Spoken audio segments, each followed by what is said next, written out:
Hi, രാവിലെ സലോണിൽ വന്നിരിക്കുകയാണ്. ഇപ്പം കുറച്ച് ദിവസം കൊണ്ട് ഇങ്ങനെ തന്നെയാണ്. എന്താ പറയാന്ന് വെച്ച് കഴിഞ്ഞാൽ, ഇപ്പം നോർമൽ ഡേയ്സ് പോലെ നമ്മൾ വന്നിട്ട് ഈ പ്രോബ്ലംസ് തുടങ്ങിയിട്ടുണ്ടെങ്കിലും നമ്മളൊരു 10 to 10 ആണ് നമ്മുടെ സലൂണിൻ്റെ ടൈം. എന്നും വന്നിട്ട് ആ സമയമാകുമ്പം വരും. പക്ഷെ എന്താ പ്രശ്നം, അതിപ്പോൾ സൺഡേ, മൺഡേ, ട്യൂസ്ഡേ ഒന്നും നമുക്ക് വർക്ക് ഇല്ല. വർക്ക് 1-2 കസ്റ്റമർ വരും, ഐബ്രോസോ അങ്ങനെ എന്തുവരും.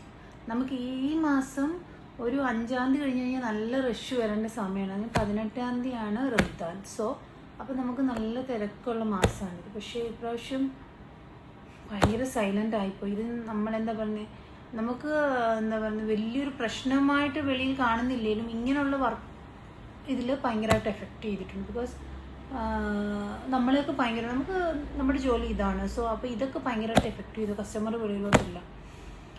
ഇപ്പോൾ റംസാൻ്റെ കാര്യം ഇനിയിപ്പോൾ എന്താവും അറിയില്ല. ഇപ്പം ഇവിടെ നിന്നൊക്കെ പറഞ്ഞാൽ അടുത്തടുത്തടുത്തടുത്തടുത്തൊരു സലൂൺസാണ്. ഞങ്ങളുടെ ഏരിയയിൽ തന്നെ ഈ ഒരു ലൈനിൽ തന്നെ 6 സലൂണാണുള്ളത്. അപ്പം ഇപ്പം സലൂണിൻ്റെ മാത്രമല്ല, ബൊട്ടീക്സും, നമ്മുടെ തൊട്ടപ്പുറത്തൊരു ബൊട്ടീക്സ് ഉണ്ട്. അവിടെ ആണെങ്കിലും കച്ചവടം ഇല്ല. നമ്മളൊക്കെ വരുന്നു തുറക്കുന്നേ ഉള്ളൂ, പഴയൊരു ഇതില്ല. സോ ഇനിയിപ്പോൾ എന്താവും എങ്ങനെയാവും എന്നൊന്നും എനിക്ക് ഒരു പിടിയില്ല. ഇങ്ങനെ വന്നിരിക്കും. ഇപ്പോൾ നമ്മൾ പ്രതീക്ഷിക്കുന്നില്ല. ഇപ്പം ഞാൻ പറഞ്ഞില്ല, ഇവിടെ തൊട്ടടുത്തടുത്തടുത്തൊരു ഈ ലൈനിൽ തന്നെ 6 സലൂൺസ് ഉണ്ട്. ഞാനിപ്പോൾ എല്ലാവരുടെയും സ്റ്റാറ്റസൊക്കെ ഇല്ലെങ്കിൽ നമുക്ക് ഓഫർ എവറി വീക്ക് നമുക്ക് പുതിയ പുതിയ പാക്കേജസും കാര്യങ്ങളും ഒക്കെ വരുന്ന എല്ലാ സലൂൺസിൻ്റെ ആരും ഒരു പാക്കേജോ കാര്യങ്ങളോ ഒന്നും ഇട്ടിട്ടില്ല. അതുകൊണ്ട് ഇങ്ങനെ ഈ റംസാൻ എന്തുവാകും, ഇനി എന്താകും? ബിക്കോസ് ആൾക്കാർക്ക് പേടിയുണ്ട്. സാധനങ്ങൾക്കൊക്കെ അത്യാവശ്യം വില, വെജിറ്റബിൾസിനൊക്കെ വന്നിട്ടുണ്ട്. ഇപ്പം ഞാൻ തന്നെയാണെങ്കിലും വീക്കെൻഡ്സ് മൺഡേ അല്ലെങ്കിൽ ട്യൂസ്ഡേ ആണ് നമ്മൾ ഷോപ്പിംഗ് ഉള്ളത്, വെജിറ്റബിൾസും ഫിഷും ഒക്കെ. ഇപ്പോൾ ഈ മൺഡേ നൈറ്റ് പോയപ്പം അത്യാവശ്യം നല്ല റേറ്റ് ഡിഫറൻസ് വന്നിട്ടുണ്ട്. സോ പിന്നെ എത്ര എന്താ പറയുക, ഗ്രോസറി ഐറ്റംസിന് വില കൂടിയാലും വെജിറ്റബിൾസിനൊക്കെ വില കൂടിയാലും നമുക്ക് ഫുഡായതുകൊണ്ട് നമ്മൾ വാങ്ങിക്കും. പിന്നെ നമുക്കൊന്ന് പിടിക്കാൻ പറ്റുന്നതെന്ന് വെച്ച് കഴിഞ്ഞാലും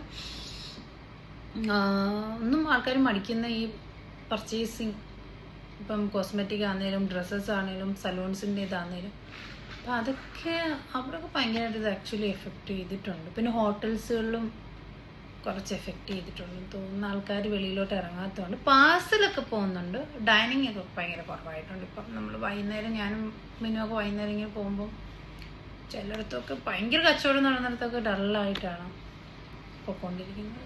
അപ്പം അങ്ങനെയുള്ള മേഖലകൾ കുറച്ച് എഫക്റ്റ് ചെയ്തു. ഞാനൊക്കെ ഇവിടെ രാവിലെ തൊട്ട് വന്നിരുന്ന ഏറ്റവും ബുദ്ധിമുട്ടെന്ന് പറഞ്ഞാൽ ചുമ്മാതിരിക്കുന്നതാണ്. ലൈഫിൽ ചുമ്മാതിരിക്കുന്നതാണ് ഏറ്റവും ബുദ്ധിമുട്ട്. എല്ലാവരും അവർക്ക് ഈസിയാണല്ലോ. പക്ഷെ രാവിലെ ഒരു വൈകുന്നേരം വരെ നമ്മൾ ചുമ്മാ ഇരിക്കുന്നതാണ് ഏറ്റവും വലിയ ബുദ്ധിമുട്ടായിട്ടുള്ളൊരു ജോലി. പക്ഷേ ഇന്നൊക്കെ റോഡൊക്കെ നല്ല ബിസി ആയിട്ടുണ്ട്. പാർക്കിംഗ് ഇപ്പോൾ 2-3 ദിവസം മുമ്പ് പാർക്കിങ്ങിലെല്ലാം വണ്ടി ഫുള്ളായിരുന്നു. പക്ഷെ ഇന്നത്തെ പാർക്കിങ്ങിൽ കുറേ അത്യാവശ്യം വണ്ടികളൊക്കെ പോയിട്ടുണ്ട്. ഞാൻ വന്നപ്പോൾ നോക്കിയായിരുന്നു. ഇപ്പം ഞാൻ കാണിച്ചു തരാം. പാർക്കിംഗ് ഒക്കെ അത്യാവശ്യം വണ്ടികളൊക്കെ എടുത്തിട്ട് പോകുന്നുണ്ട്. പക്ഷെ 2-3 ദിവസം ഇല്ലായിരുന്നു. എല്ലാവരും വീട്ടിൽ തന്നെയായിരുന്നു. വർക്ക് ഫ്രം ഹോം ഒക്കെ ആയിരുന്നു തോന്നുന്നു.